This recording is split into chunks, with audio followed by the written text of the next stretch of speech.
Hey, what's up, guys? It is Josh Thomas back here for Fanshare Sports and another course preview for you, this time for the Wyndham Championship. It is the last regular season event before we get into the FedEx Cup Playoffs coming up. Brooks Koepka got it done today. Came from stroke down to Rory McIlroy over at the WGC FedEx St. Jude Invitational. It was a pretty good day. I had quite a up about 5K middle of the day here, and watched Rory make about 11 straight pars before kind of blowing up a bit on the back. And John Ram really couldn't get her going today, and the final nail in the coffin for me today was a Thorbjorn Olesen, a guy who I was pretty high on this week and really ended up having a pretty nice week. He ended up making an 8 on a par 4 there on the back, and that was the end of my run at a little bit of cash today. But overall, a positive week, and getting excited for another good event here with the Wyndham Championship coming up at Sedgefield Country Club, which is one of my favorite courses. I really like this event, and it's a classic Donald Ross design that they've been playing for a long time. So we'll get into that here in a second. If we look coming up here, we have NFL is coming up. We at Fanshare are gearing up for the NFL season. We're bringing on all sorts of really sharp dudes from the industry. Pretty excited about it. We'll have some announcements coming up here in the next couple of weeks. But right now, if you want to get into the NFL Fanshare Pro subscription and you want to use the code Josh, you get 20% off any subscription. That's, if you want to use that for the rest of the PGA season, you can use that code Josh. You can use it for NFL, whatever. So get in. We got, again, the salaries dropped, I think, today for DraftKings for that first showdown and for the opening week slate on Sunday.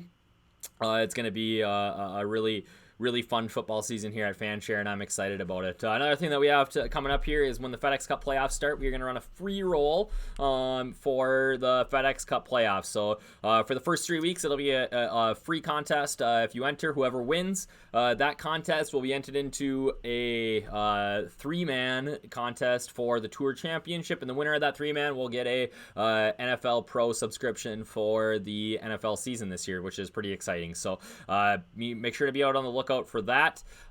Pretty fun stuff here coming up, and maybe we'll talk to the head dogs and get some swag thrown in too. So again, Josh, 20% off. NFL season's on the way, and I am looking forward to it.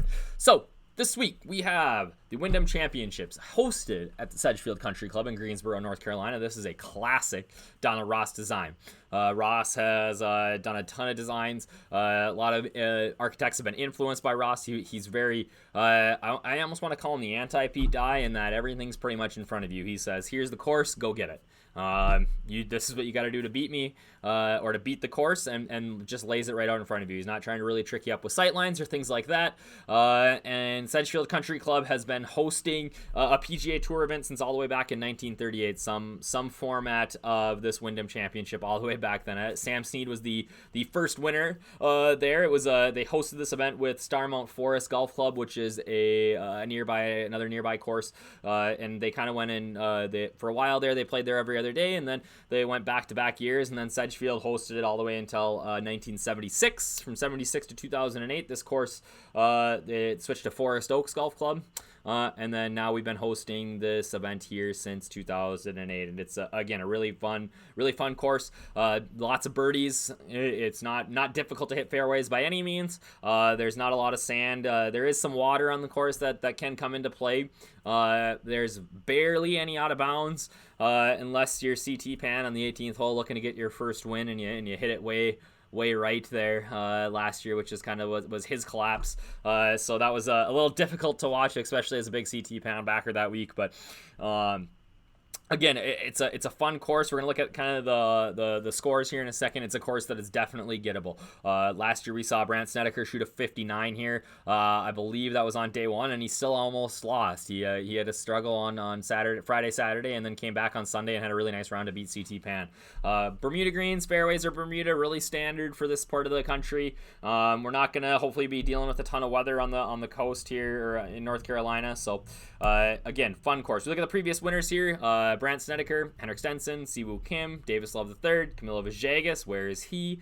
probably riding a bike somewhere in Florida. Haven't heard from that guy in years, but man, he was fun to watch when he got her going there. Again, these guys are taking it pretty low here. The 17 under is the highest winning score in the last 5 go-arounds here. So it's definitely a course that you birdie or better percentage is something that you're going to want to look at this week.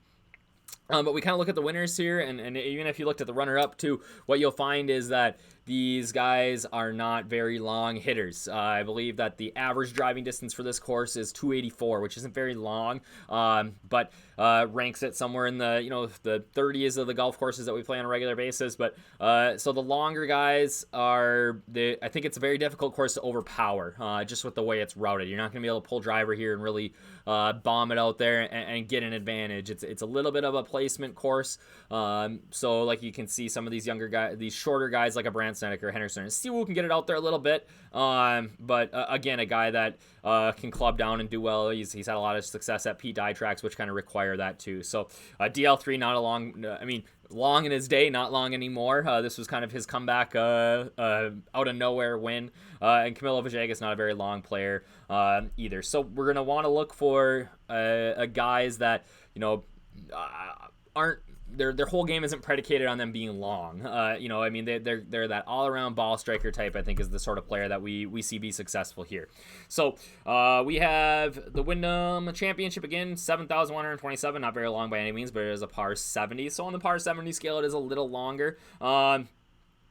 2 short par 3s, 2 long par 3s, 1 short par 4, 8 medium par 4s. Sorry, my camera just fell down there for a second. 8 medium par 4s, 3 long par 4s, and 2 short par 5s. So really, that 8 medium par 4s is going to stand out, but I think that the real key to being successful here is avoiding numbers on those long par 4s. So as we look at the kind of the whole breakdown here, those are the holes that we're seeing guys make bogeys on. You need to avoid bogeys at all costs here. Obviously we look at a minus 22, you're going to want to be not making a lot of bogeys here if you're going to be successful. But those long par 4s are, they're pushing 500 yards, if not 500 yards. As you can see here, I believe we have 18 is 507. 14 is 501. That's not that much shorter than the par 5 fifth. That's 529. So again, these long par 4s, being able to play long irons into these greens is going to be where what you're going to need to do to be successful here. And again, you think about past winners. You look at a guy like a Brant Snedeker, great long iron player. Henrik Stenson, great long iron player. Those are the sort of guys that are able to find success here. And then being able to score on those short par 4s. I believe we have the highest, and we'll maybe see here in a second. I believe this is one of the highest eagle rates on tour. So we're going to see lots of big 12-point swings and showdown, and lots of eagles this week. I think that there's a lot of holes in a row here that you can bogey. So streaks and things like that will come into play. And as we saw in today's event, the all 440 points are gonna be huge too. Again, a nice mix of par 3s here. Those medium par 4s, just being able to score on those types of holes are gonna help you out to be successful here this week. So average score minus 1.32. That puts it about 10th in my database, so a fairly easy track. It scores about 30% lower than average. Again, eagle rate, there you go, 20.93%. That's second in our database, and eagles versus average, it's number 1. Lots of birdies here. 21% birdie rate, 64% par rate, so a pretty high percentage of your holes are going to be birdies and pars, and then that bogey rate is really low, and the double row bogey rate is even lower. And that the only reason that we have a little bit of a double bogey issue here is because of the water. The water in play, you're not going to see a ton of guys hit it in there, but those that do are really going to struggle to make even bogey coming back from that. So like I said, there's lots of green on this screen, and that means that this is a fairly easy course. So if you couldn't tell by just looking at the winning scores, we have a pretty easy course this week. So let's get into some of these holes here. Again, I think it's there's a good mix, but the big focus is being able to A, score on those short par 5s, and B, avoid a big number on those long par 4s, and C, score on the medium par 4s. So opening up with number 1, a fairly short par 4, but it actually plays a little bit over, just barely over par. There are some birdies here, but not a lot of double bogeys or bogeys. You're really looking at par or birdie. You might end up with a bogey, but a fairly middling start to your round. A little bit longer par 4 here coming up that actually plays under par on number 2. Decent birdie rate, not a very high bogey rate. So this is kind of that stretch where I think that you could maybe see, again, it's close with some of these holes as we look. They play just a bit under par or just a bit over par, but I think like the middle of these rounds here are where you're going to start to see guys find a pulse and get that streak together for those 5 extra points, which I think are huge in DraftKings scoring.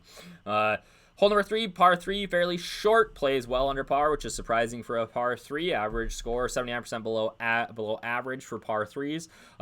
So a fairly easy par 3, and really it's because of the green structure here that sort of funnels balls toward the hole, regardless of pretty much where they're able to set that pin. Lots of pars, lots of birdies. Hole number 4, another somewhat short par 4, but it does play a little over par. We're not going to see. This is one of the lower birdie rates on the course. And then we come back with number 5, an easy par 5. We look at that 61% birdie rate. That means that 61% of the times that this hole is played, there is a birdie on this hole, which is crazy. Barely anybody bogeys it. We're looking at a 9.5% eagle rate. Really, this plays as one of the easiest holes on tour all year. Your guys need to make birdies here at minimum. So looking at birdie eagle here, hole number 6, short par 4, a little below average, plays just barely under par. There are birdies here, but most guys will make a par. Hole number 7, a long par 3, but it is somewhat gettable. We have a 14% birdie rate, which isn't bad for a par 3, and it does end up playing under par on average. Hole number 8, very short par 4, definitely gettable. Not going to be a lot of birdies here, or not going to be a lot of pars here, but really it's looking like a birdie or a bogey hole for most guys. Hole number 9, as you're finishing up on the front, we have a hole that's going to, par 4, 416, going to play a little bit under par. Again, birdie rate pretty high for a par 4. Not a lot of bogeys here. Going to play well under par for the week. If you're starting on the back, it's a very standard par 4 that plays just barely over par. Lots of guys will just come out here and par. If you get a birdie here, it's a win. Then we get into a couple of hole stretch here that is actually going to be fairly difficult. 11 and 12, both a par 4 on 11 and a long par 3 on number 12. Both play over par. Not going to see a lot of birdies here. The 11th is actually going to play very difficult depending kind of where they set the tee boxes up, but there are bogeys here for guys, and there are some double bogeys as well because there is water in play. 12, again, long par 3. Anytime you're pushing a guy over 235, it's going to be on a par 3. You're definitely bringing bogey into play. Then things end up getting a little bit easier with their 13th, a short par 4 that plays pretty well under par. An easy par 4 for the most part. Again, you're not going to see a lot of bogeys or double bogeys here, but guys are going to make par or birdie. And really, this is a hole that guys can try to get a little momentum before they get into that long par 4 14th at 501 yards. A very difficult hole. The 14th and the 18th kind of sandwich a stretch of fairly easy holes. And it's that 18th is going to be a killer this week, I think, for guys that come in bogey free. You're going to be watching your guys, hoping you're going to get that bogey free bonus for the day, and end up seeing guys make at a bogey sometimes at best because of the nature of that hole. But that 14th plays about 0.097 over par. There's not going to be a lot of birdies here this week. Par is a great score on 14. Then you get in that 15, 16, 17 stretch, that another very, very easy par 5. And then a par 3, a short par 3, that's easy, and a short par 4, that's easy. We're seeing really high birdie rates there. 51%, 18%, 21%. There's courses that we play this during the year that you don't see a birdie rate above 21%, or above 18% for that matter. So again, a really easy stretch here of 15, 16, 17 that hopefully if guys are finishing up looking to make the cut, they're able to get something going here, and then you get on to 18 and you hang on. 18's a 507-yard par 4 that's going to play 0.249 over par. It's probably one of the more difficult par 5s that guys play all year. A really low birdie rate, really low par rate, and a really high bogey rate. So again, you get into 18, you're really just looking to hang on. We look at the distance of these holes. Again, you're looking, and the way that the course is routed, you're going to have a lot of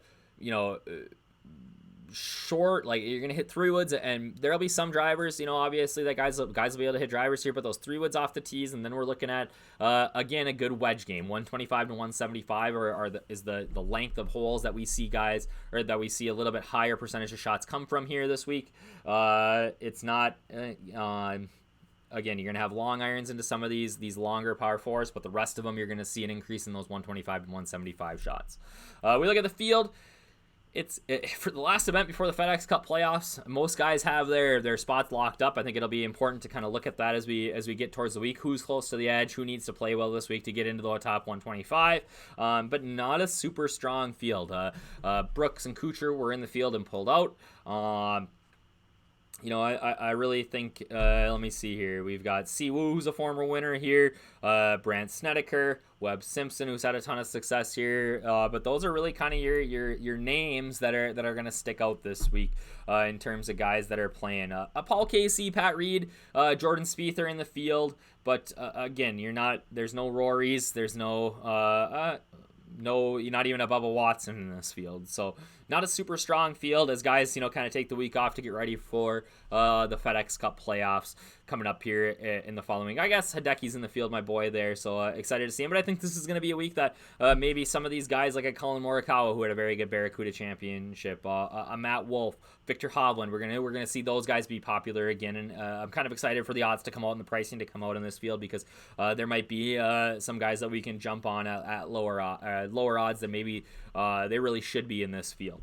So we look at Sedgefield history, average points over their events played here. Brandt Snedeker leads the way. 3 events. He's averaging 110 DK points here, which is pretty impressive, averaging 21 birdies, 7 bogeys, 1 eagle in 3 events. I mean, that's a pretty solid history. Weber Simpson, Webb's got a great history here as well. 4 times in the last 5 years he's played here, average score of 104. 18 birdies, averaging 7 bogeys, 2 eagles. Webb finished really strong today at the WGC FedEx St. Jude, so he's a guy that I'm definitely going to be interested in. Paul Casey, surprisingly playing in this field. He had a very mediocre week last week, but in the field, gonna be one of the should be priced in that. He might actually be priced in like around 9K, which I think could be a value this week. Roy Sabatini has got good history here. Richie Warinsky, kind of a guy that seems to pop in our stats model sometimes, but does have good history here. Joaquin Neiman played here and had a good year. And then Peter Malnati, a guy that I'm definitely interested in. You look at all these guys here, and the one thing that they all have in common, that they're all elite ball strikers and all great wedge players. Peter Malnati, these are the guys that are popping in those strokes gain approach categories every week in your model. So definitely something that to look at this week is again, that 125 to 175. Interesting stat about this course is that it has the fewest number of shots that come from the sand than any course in my database. So guys aren't playing out of the sand a lot this week. You're going to hit a high percentage of greens regulation, a high percentage of fairways. So again, it's about being able to really score on these greens and kind of get it going here. You look at Brandt Snedeker obviously shot 59, but being able to take it low, I think is kind of essential here. So maybe those sort of plotters that you play week to week, just hey, they're gonna make the cut, might not be the sort of player that you want to target, especially if you're playing GPP. Definitely sort of looking for boom or bust players this week. My predictions for the week. Got a winner, Webb. I just think that, and he might be chalky. In fact, I imagine he will be. I think that he'll get priced up based on the finish that he had last week at the WGC FedEx St. Jude. But I just think that Webb checks all the boxes for me. He's accurate off the tee. He's got great approach game. And when his putter heats up, he's really unstoppable, and he's a guy that can score. We've seen him do it before. He did it again today out on the course there at TPC Southwind. He can really string together birdies. He's a very good short par 5 player. He's a guy that can then get the Eagles going, and he's obviously got great history here. I think that Brandt Snedeker will get a lot of buzz this week, just kind of with the course history. But he just really hasn't been playing that well. I think he's a boom or bust play. I think he could end up, obviously coming out. It's very tough to defend, but I think people will get enamored with that 59 from last year. I just don't know that Brandt's playing that sort of golf again this year as he leads into this event. And my sleeper for the week that we saw back on that Wyndham history is a Peter Malnati. The guy's played here 3 times. He's kind of a tour. I think of him as a young guy sometimes, but he's really been around for a while, and I like him. He always pops into my model for strokes gained approach, and he's a guy that can definitely get it going with the birdies. So somebody that I really like this year, this week. So again, always give us a follow on Twitter. You can find me, DFS Up North, on Twitter. Follow the Fanshare Sports account, our boy DK Golf Bargains. Lee, always providing the fire with the under the radar picks and doing showdown content for Fanshare Pro members as well. Use that promo code Josh, 20% off any subscription. Get in. Again, we've had big guys. Really, I think that the research is incredible. I think that we have the best ownership projections in the game. And then aside from that, having that group Discord really is a benefit, because you got a lot of sharp guys in there talking about their plays for the week and who they're on and why they're on this guy, and hey, why are you playing this guy? And I really think that makes everybody a better DFS player in the long run. So give us a follow. Let's get in. Let's have a great week, and be sure to be on the lookout for those free rolls starting the first week of the FedEx Cup Playoffs. Have a good week at the Wyndham Championship, and good luck.